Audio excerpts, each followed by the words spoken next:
राजा रूसल काहे बारा। म्यूजिक बाय जयदीप माही। होठ लाली के चाटिला राजा रूसल काहे बारा। गोरे गोरे गलिया के हमारा दांत से काटिला। गोरे गोरे गलिया के हमारा दांत से काटिला।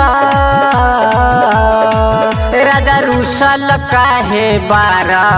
ओठ लाली के चाटिला राजा रूसल काहे बारा। ओठ लाली के चाटिला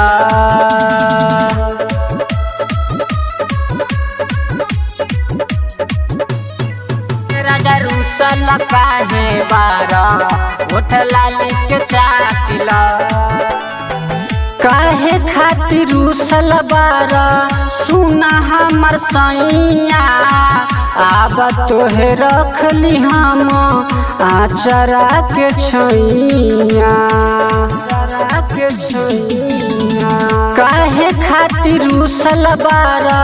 सुना हमर सैया आब तोहे रखली हम आचरा के छैया। दुखवा बारे जवन सैया मिली के बात लो। दुखवा बारे जवन सैया मिली के बात लो। राजा रूसल काहे बारा। ओठ लाली के चाटला राजा रूसल काहे बारा। ओठ लाली के चाटला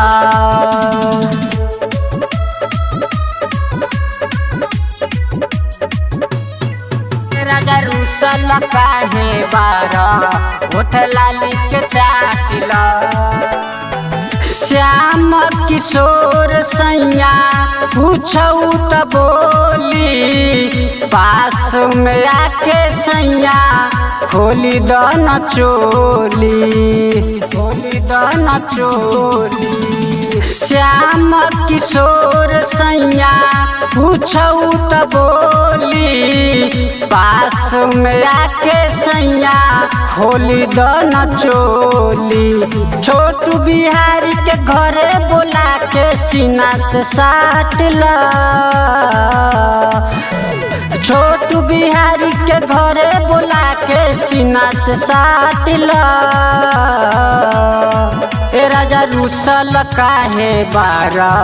ओठ लाली के चाटला राजा रूसल काहे बारा। ओठ लाली के चाटला। रौनक रिकॉर्डिंग स्टूडियो मेजरगंज सीतामढ़ी।